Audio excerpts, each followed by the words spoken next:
Karimnagar, Adilabad, Nizamabad, Medak teachers MLC ఎన్నికల్లో మల్క కొమరయ్యకు మొదటి ప్రాధాన్యత. ఓటు వేద్దాం, గెలిపిద్దాం. మీకోసం, మీ సమస్యల కోసం మీ తరఫున గళమెత్తుతాడు, ప్రభుత్వంతో కొట్లాడతాడు. సోదీ వేదికగా రష్యా అమెరికా సమావేశాన్ని ఏ రకంగా చూడాలి? ఉప్పు నిప్పులో ఉండే అమెరికా రష్యా మధ్య దోస్తీ అన్నది చిగురిస్తుందా? ఉక్రెయిన్ శాంతి నెలకొల్పేందుకే సౌదీ అరేబియా వేదికగా ఈ కీలక భేటీ అని.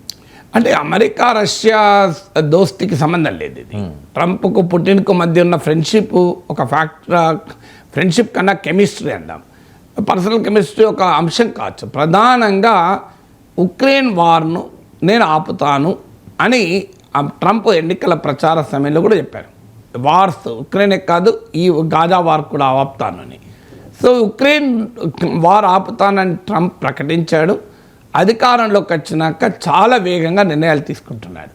మీకు లాస్ట్ వెనస్డే అనుకుంటాడు పుటిన్తో మాట్లాడాడు.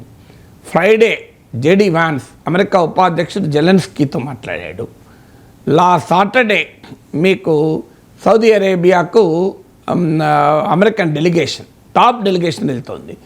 మార్క్ రుబియో అమెరికా విదేశాంగ మంత్రి, Mike Waltz America national security adviser, Steve Witkoff America Donald Trump envoy, ఈ ముగ్గురు సౌదీ అరేబియాకి వెళ్ళారు.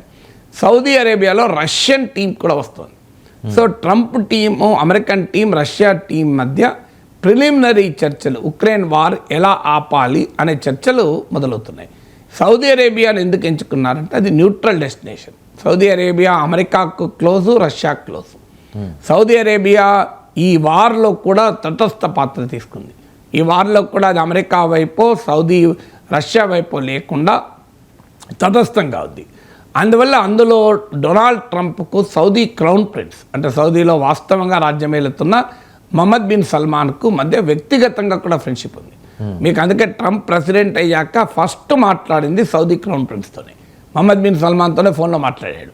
The first international leader to speak Trump. So అందువల్ల సౌదీ అరేబియాను ఒక న్యూట్రల్ డెస్టినేషన్గా ఎంచుకున్నారు. సమస్య ఏంటి అంటే ఇందులో ఉక్రెయిన్ను పిలవలే, యూరోప్ను పిలవలే. వార్ ఎక్కడ జరుగుతుంది? యూరోప్లో జరుగుతుంది. వార్కు వల్ల మ్యాక్సిమం ఎఫెక్ట్ అయింది యూరోప్. రేపు ఈ వార్కు సొల్యూషన్ ఏది దొరికినా మ్యాక్సిమం ఎఫెక్ట్ అయ్యేది యూరోప్. కానీ యూరోప్కు ఈ చర్చలో సంబంధం లేదు. తర్వాత కూడా పిలుస్తారా, యూరోప్ని ఇన్వాల్వ్ చేస్తారనే ప్రశ్న వేస్తే మార్క్ రూబియోమో ఇన్వాల్వ్ చేస్తామన్నాడు, మైక్ వాల్సోమో ఇన్వాల్వ్ చేయమన్నాడు. మన చిన్నప్పుడు పల్లెటూరులో దొరికిన పాలు ఇప్పుడు సిటీలో దొరకటం లేదు. మా ఇంట్లో దీని గురించి మాట్లాడుకుంటున్నప్పుడు కంట్రీ డిలైట్ గురించి తెలిసి ఉన్నత ప్రమాణాలు ఉన్న ల్యాబ్స్ లో టెస్ట్ చేయించి రోజు రిపోర్ట్స్ ని యాప్ లో అప్డేట్ చేస్తారు. వాళ్ళ విధానాలు చూసి సంతృప్తి చెంది ఇలా రికమెండ్ చేస్తున్నాను. ఇప్పుడే కంట్రీ డిలైట్ యాప్ ని డౌన్లోడ్ చేసుకోండి. Download the Country Delight app now. So అందువల్ల what is the role of Europe? Europe ఒకప్పుడు యూరోపియన్ సెక్యూరిటీ కూడా అమెరికాకు అవుట్సోర్స్ చేశారు. ఇప్పుడు అది కూడా ట్రంప్ క్వశ్చన్ చేస్తున్నాడు. సో ట్రంప్ వర్సెస్ యూరప్ పెద్ద వార్ నడుస్తుంది. ఈ టైంలో యూరప్కు ఇన్వాల్వ్ లేకుండా ఉక్రెయిన్ పీస్ టాక్స్ ట్రంప్ నడుపుతున్నాడు. అందుకే ఇవాళ యూరోపియన్ లీడర్స్ అంతా ప్యారిస్లో సమావేశమవుతారు. German chancellor, Poland prime minister, European Union chief, వీళ్ళంతా సమావేశమవుతున్నారు. ఈ మంత్ ఎండ్లో UK prime minister Keith steamer కూడా అమెరికా వెళ్తున్నాడు. సో అందువల్ల యూరప్కి ఇన్వాల్వ్ చేయడం లేదు. పోనీ అసలు వార్ ఎవరికి జరుగుతుంది? రష్యాకు, ఉక్రెయిన్కు. కానీ ఉక్రెయిన్ పిలవడం లేదు. అది తర్వాత దశలో పిలుస్తానంటున్నాడు. కానీ తర్వాత దశలో కూడా పిలుస్తాడన్న గ్యారంటీ లేదు. మీకు తాలిబాన్ అనుభవం చూస్తే, ఆఫ్ఘనిస్తాన్ అనుభవం చూస్తే అర్థమవుతుంది. ట్రంప్ ఫస్ట్ టర్మ్లో ఆఫ్ఘనిస్తాన్ పీస్ టాక్స్ ఖతార్లో జరిగాయి, అమెరికాకు తాలిబాన్కు మధ్య. ఈ చర్చల్లో ఆఫ్ఘాన్ ప్రభుత్వం ఇన్వాల్వ్ లేదు. అప్పుడు ఆఫ్ఘనిస్తాన్లో ఉన్న ప్రభుత్వం అమెరికా నిలబెట్టిన ప్రభుత్వం అయినా కూడా ఆ ప్రభుత్వాన్ని పిల్లలే, చివరి వరకు కూడా పిల్లలే. లాస్ట్ కూడా ఆఫ్ఘాన్ ప్రభుత్వం సంబంధం లేదు. తాలిబాన్తో ఒప్పందం చేసుకున్నారు.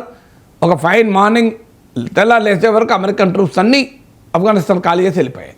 దాంతో తాలిబాన్ వాళ్ళు కాబూల్లోకి వీర విహారం చేస్తూ వస్తే ఆఫ్ఘనిస్తాన్ ప్రెసిడెంట్ చెప్పకుండా చేయకుండా పారిపోవాల్సి వచ్చింది. This is how America deals with its friends. అలయన్స్తో కూడా అమెరికా ఇలాగే చేస్తుంది. ఇప్పుడు కూడా జరిగేది అదే.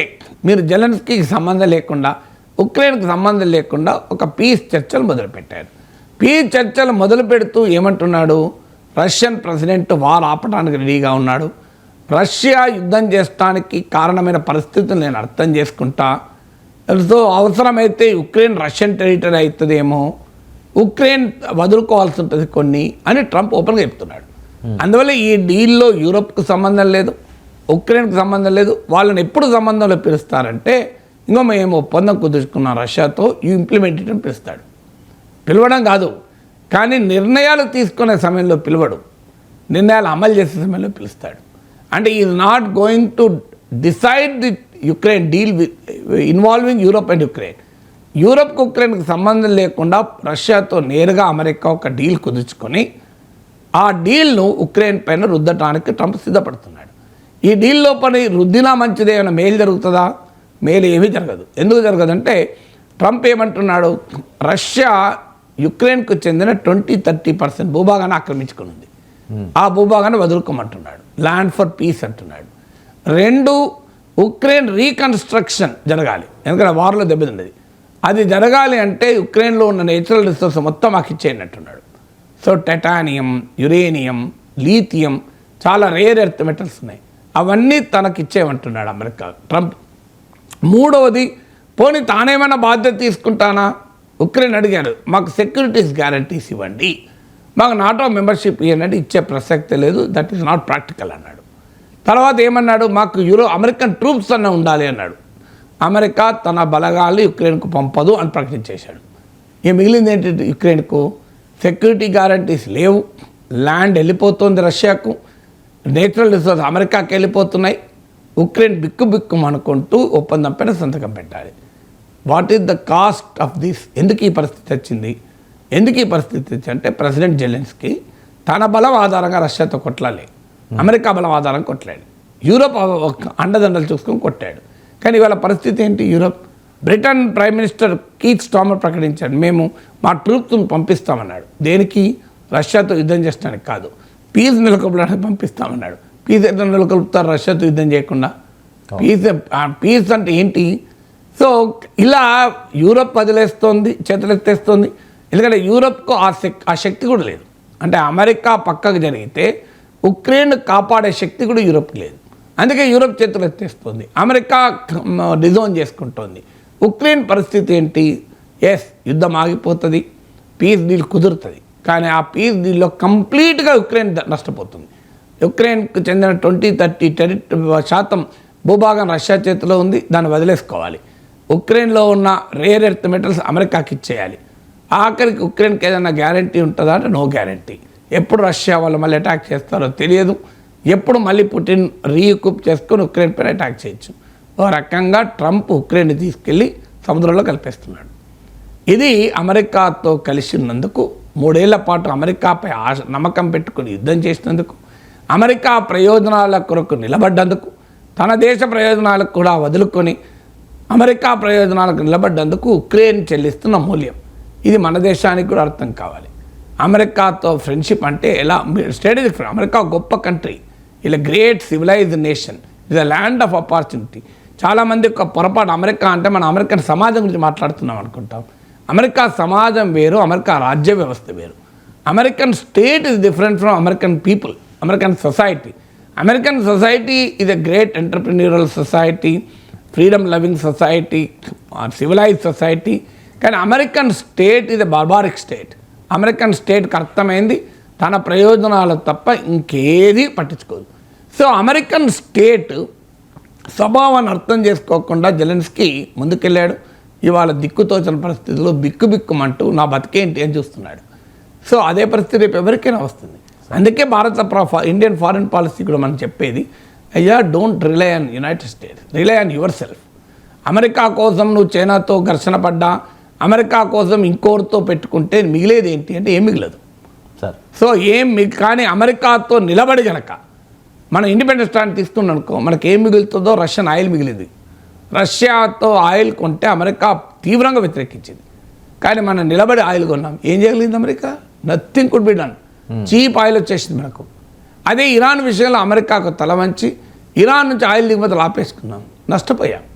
అందువల్ల ఇవాళ అమెరికా అప్పుడు ట్రంప్ ఏమంటున్నాడు, చైనాకు నీకు నేను మీడియేట్ చేస్తా అంటాడు. ఏం చేస్తాడు మీడియేట్? రష్యాకు ఉక్రెయిన్కు మీడియేట్ చేసినట్టు చేస్తాడు.